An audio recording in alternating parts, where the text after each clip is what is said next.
Isso, eu penso que você está empoderado, portanto você consegue vencer as circunstâncias difíceis na medida em que você reconhece que elas existem. Esses personagens, eles fazem a história. Então, quando é que uma novela dá certo? No meu entender, quando existem bons personagens. Às vezes a gente está, inclusive, dentro da história, perto da história, e não se dá conta. A história passa perto da gente e a gente está distraído e não vê a história. Sou uma intertextualidade viva. Eu leio há 74 anos sem parar.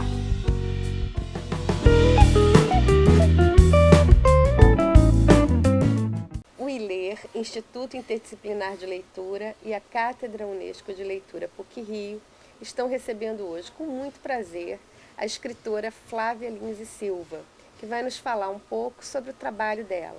Flávia é escritora da famosa série Os Diários de Pilar, em que a personagem viaja pelo mundo, da Grécia à China, ao Amazonas, vivendo uma série de aventuras, livro traduzido em vários países do mundo, é roteirista também, responsável por uma série de grande sucesso na TV, Os Detetives do Prédio Azul, e hoje ela vai estar aqui falando um pouquinho com a gente sobre o trabalho e a experiência dela nesse mundo da leitura.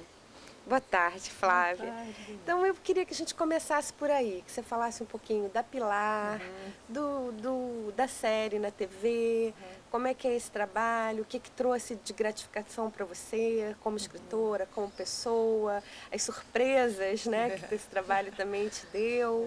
Queria que a gente começasse por aí. Tá. É um grande prazer, né, quando a gente vê que as crianças leem com entusiasmo o livro da gente, né? Então eu recebo muita carta, muito e-mail. E algumas pessoas eu brinco que escrevem para a Flávia, outras escrevem para a Pilar e querem muito ter um retorno e conversar e dar sugestões de para onde a Pilar poderia viajar. Então essa interlocução, que hoje é muito facilitada, né, pela internet e tal, é muito prazerosa para qualquer escritor, te deixa mais perto do público, você sente o que está funcionando, o que não está.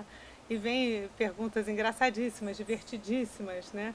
Teve uma vez que uma criança me perguntou, se a ambrosia dos deuses deixa imortal, o que o acarajé provoca? Aí eu falei, bom, o acarajé talvez faça a gente conhecer lá melhor o mundo africano, né? Tal.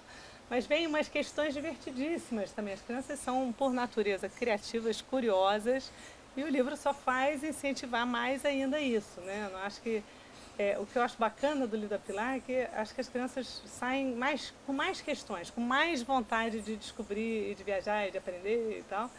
Não saem inteiramente saciados, eles saem provocados, né? Então, com uma vontade demais, porque, claro, não caberia tudo num livro, é infinita a informação, verdade. né? Mas é um início, uma fagulha, né?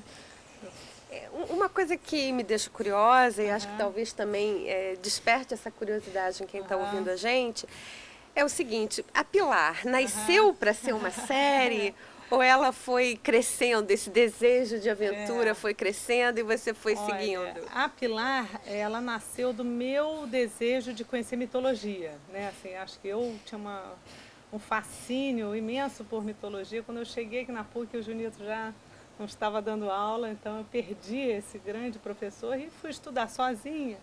E minha maneira de estudar é fazendo resumos, porque eu não tenho uma memória boa, minha memória é terrível, para falar a verdade. E aí eu fui fazendo resumos e no meio dos meus resumos foi surgindo essa menina se intrometendo e querendo, e se fosse assim, se fosse assado, o que eu faria e tal. E foi assim que a Pilar surgiu.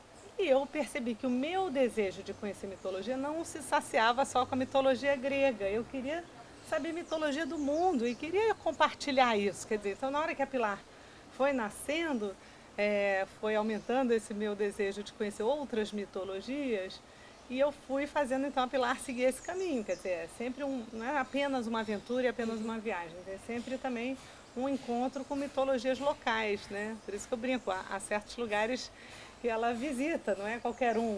São lugares onde há uma mitologia riquíssima e que a gente conhece pouco e que você entra em contato com um conhecimento que é internacional, que é nosso, que é da humanidade, que é de todos, né? E que a gente é sempre bom conhecer mais, né? E saber e beber nessa fonte, né? É verdade.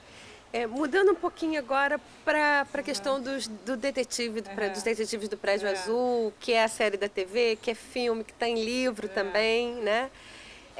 Eu acho interessante, queria saber assim, até que ponto isso foi uma preocupação, porque algo que resgata algumas coisas que estão meio adormecidas do universo infantil nesse momento de tanta tecnologia, não é? Que as crianças são chamadas, né, para o mundo virtual, para os videogames, e de repente uma série que provoca a imaginação, o companheirismo, a amizade, o desejo da aventura cotidiana no brincar. E de brincar junto, né? Porque é uma coisa que eu confesso que me causa muita impressão hoje, me provoca uma estranheza, claro que eu sou uma pessoa do século passado. Todos nós. Me provoca estranheza essa vontade que hoje as crianças têm de brincar separadamente, quer dizer, cada um vai para sua casa, liga o seu WhatsApp e jogam separadamente, né? Então, eles estão sozinhos e ao mesmo tempo estão em grupo. Talvez seja uma sensação até muito interessante, você está em muitos mundos ao mesmo tempo e tal.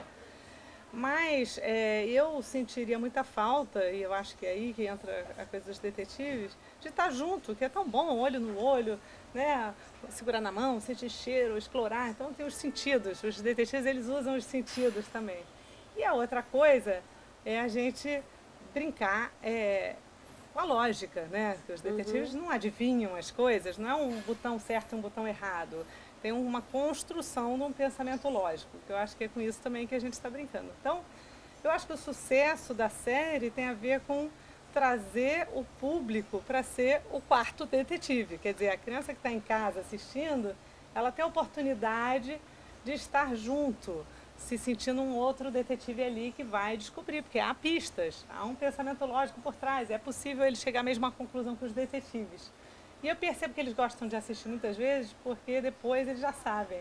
Então eles estão um pouquinho à frente dos detetives no segundo momento, né? Vai por ali, eu já sei quem é, tal. Então acho que há essa brincadeira. Acho que a Pilar também tem um pouco disso. Na hora que eu faço a Pilar em primeira pessoa, o leitor se sente viajando junto, embarcando junto naquela rede. Então acho que o tempo todo o convite venha junto, né? Seja um detetive, seja uma viajante, venha explorar o mundo. Acho que o negócio não é eu tenho aqui o conhecimento, estou de fora e vou contar.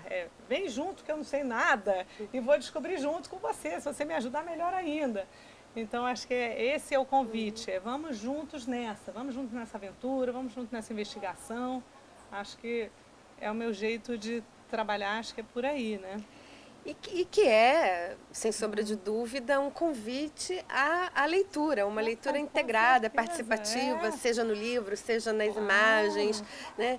E aí eu queria também que você falasse um pouquinho disso. A experiência que você tem, não só aqui no Brasil, mas por todos os lugares que a Pilar já te levou, como a gente falou aqui, é um livro traduzido em vários países, né? Como é que você vê isso hoje? O que você acha que é positivo, o que você acha que está faltando, quando a gente fala em promover leitura, em informar leitores, em estimular a leitura? Eu acho que a leitura junto com o desejo de escrita, talvez ela funcione bastante, sabe? Então, sempre que eu vou a uma escola, eu brinco assim, vamos ler um pedaço e depois vocês vão criar as viagens de vocês. Porque eu acho que há sempre um desejo de criar junto, né? Então, eu acho que é muito bacana, eu recebo muitos e-mails e histórias e tal. Eu inventei que a Pilar foi para Paris, ótimo, eu acho tudo barato, né? Eu acho que tem que estimular junto mesmo, porque hoje em dia a criança não aceita muito ser passiva, né? Ela quer ser também a protagonista, né? Então, como é que a gente estimula isso junto? Eu vou ler e eu vou criar. É uma parceria, né? E agora acabei de terminar um mestrado que eu fiz em literatura na Inglaterra e eles falam isso, quer dizer, muito bonita essa teoria que o autor traz um pouco e a criança traz o outro pouco e aquela história está se formando provavelmente diferente em cada cabeça, né? Com ideias diferentes, com gostos e cheiros e cenários talvez um pouco diferentes, né? Porque cada um traz a sua bagagem também, né? É verdade. Então há uma construção muito bonita que é uma parceria, né? Não vem tudo pronto. E essa que é a graça do livro, que o livro tem sempre espaço para o leitor criar. Então eu acho que o leitor, ainda mais o jovem, que é com essa cabeça hipercriativa, sai com muito desejo de criar da leitura. E que a gente, quando estimula a escrever também, então faz o seu diário, então escreve sua aventura, como seria, ou escreve seu caso detetivesco, me conta como é que seria. Aí vem mais vontade ainda de ler o próximo. É verdade, então, né? a gente vai nessa engrenagem, né, que não para e tal. E claro que o que eu crio vem não só da minha infância, que foi muito livre, cheia de brincadeiras e tal, com muito espaço para inventar, mas também das minhas leituras, com certeza, né? Eu brinco que a Pilar tem um pouco de Emília, de Pipe Meia Longa, de Asterix, de Mafalda, tudo isso que eu li muito na infância e que deve estar misturado dentro de mim, com certeza está, né? E que faz, até brinco que talvez isso faça a Pilar ser aceita na França, faça a Pilar ser aceita na Argentina, porque tem um pouquinho disso, né? Tem um pouquinho de Mafalda, tem um pouquinho de Asterix, tem um pouquinho dessas leituras que eu amava na minha infância, né? Pipe Meia Longa, que eu sou fascinada. E nosso Monteiro Lobato, né? Cresci lendo Monteiro Lobato com muito prazer, assim, muito mesmo. E acho que a criação vem daí. A mesma coisa os detetives, quer dizer, eu lia A Inspetora quando eu era garota, que era até do Ganymede José, e depois a Agatha Christie, muito, né? Aí já na adolescência eu era viciada em Agatha Christie um tempo, e acho que também os detetives vêm disso, né? Dessa bagagem, dessa vontade de ir pelos mistérios e brincar com a lógica, né? Acho que tem uma brincadeira nisso, É né? verdade. Você está tocando num ponto assim que eu acho muito importante, que é quando você fala da sua bagagem como leitora, que te trouxe aonde você está hoje como escritora. Né? Então, ainda nessa chave que a gente está da leitura, o que você considera, assim, você citou os autores que te influenciaram. Aí agora eu queria mesmo um depoimento bem pessoal mesmo. Claro. O que foi a leitura na sua vida? O que foi esse marco, assim, de descobrir a leitura e de se interessar por ela? Né? Eu acho que a leitura na minha vida foi muito como a Pilar sente, né? É aquele lugarzinho que você vai para a rede e fica ali quietinha e viaja com aquele livro, né? O livro te abre muitos mundos, muitas portas, muito desejo de conhecer o mundo, né? Desejo de conhecer outras pessoas, de saber o que se passa na cabeça dos outros, né? Então, eu acho que isso aparece muito simbolizado ali na Pilar, né? A gente tem esse cantinho da rede, esse lugar que é íntimo, né? Que a gente hoje em dia vê uma dificuldade tão grande com privacidade, com... Eu não preciso dizer tudo o que eu penso, às vezes esse pensamento é meu, é secreto e eu tenho direito a isso também, né? Até amadurecer, porque às vezes leva tempo amadurecendo um pensamento. E eu brinco que a escrita também permite isso, né? Ela permite uma elaboração mais calma, né? Assim, a fala ou a mensagem rápida de um lado para o outro, tal, não permite uma elaboração com calma. E eu, pelo menos, sou uma pessoa um pouco mais lenta. Até uma vez eu vi a Lígia Fagundes Telles falando uma coisa que eu adorei, que ela falou, acho que eu sou uma bomba com efeito retardado. Eu falei, é isso, é isso. Tem gente que é bom em falar de volta rápido o que pensa, e o escritor, em geral, ele fica amadurecendo aquilo que ele queria ter dito e não disse, como é que aquilo caiu de uma certa maneira nele, e só vai sair uma resposta anos depois, né, numa história, uma elaboração de uma questão. Então, esse desacelerar, que tem a ver com a escrita e com a leitura, é muito importante a gente ensinar isso também nesse mundo tão acelerado. Quer dizer, olha que gostoso você estar quietinho no seu canto com um livro. Você não precisa estar conectado o tempo todo, ter opinião sobre tudo e todos a todo momento, até porque leva tempo para elaborar essa opinião, né? Eu acho, no meu caso, pelo menos eu levo um tempo refletindo, ouvindo um, ouvindo o outro. Como é que a gente elabora as coisas? Então, esse tempo de elaborar, de criar, quando eu conto para as crianças que leva um ano para escrever um livro, estão um ano, eles acham um tempo assim imenso, quase infinito, né?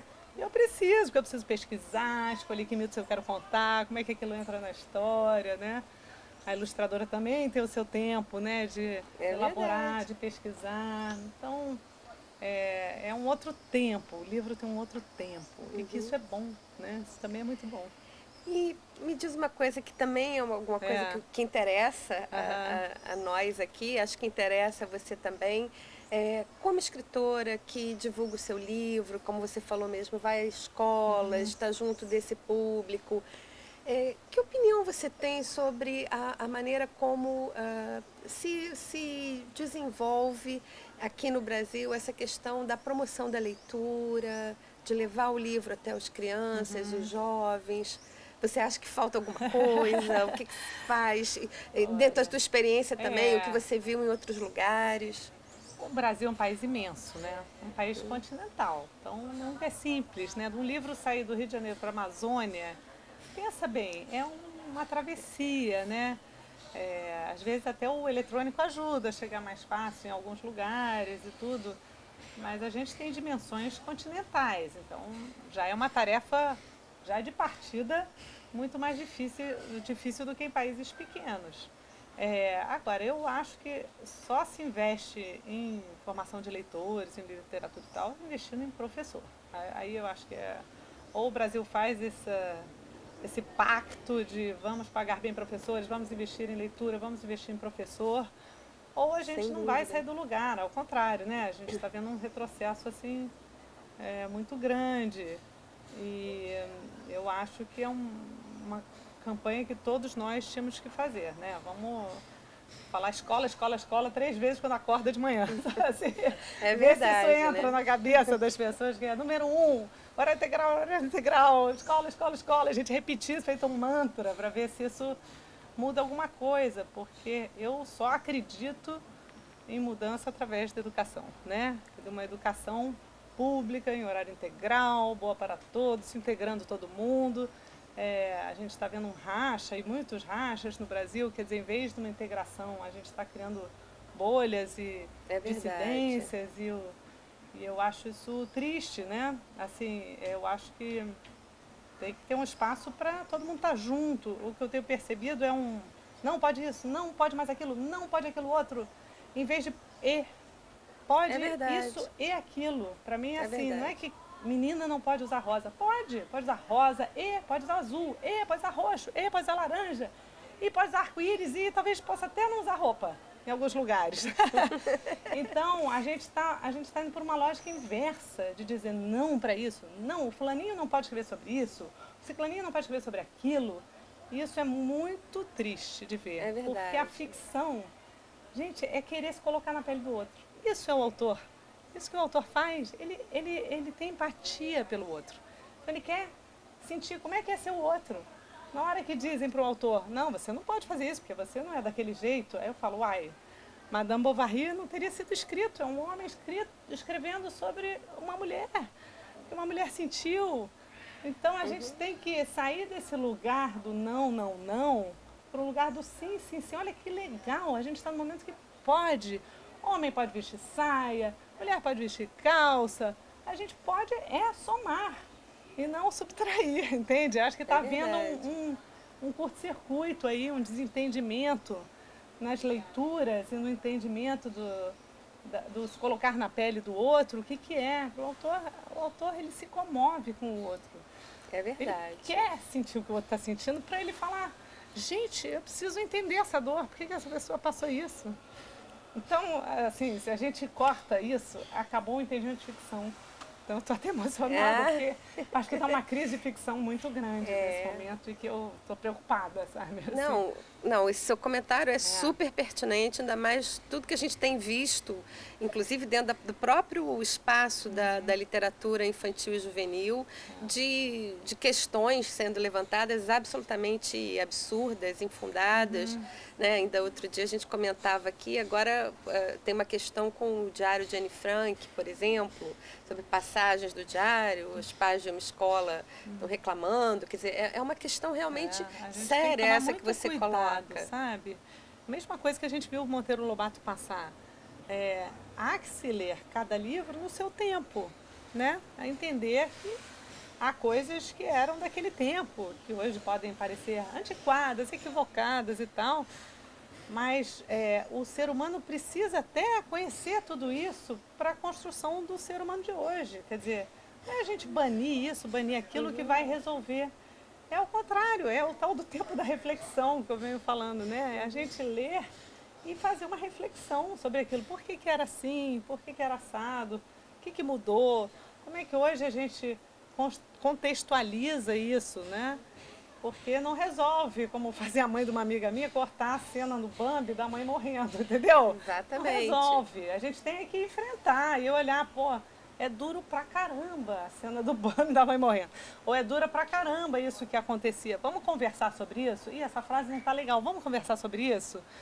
Em vez da gente cortar fora, gente, isso é um caminho para uma...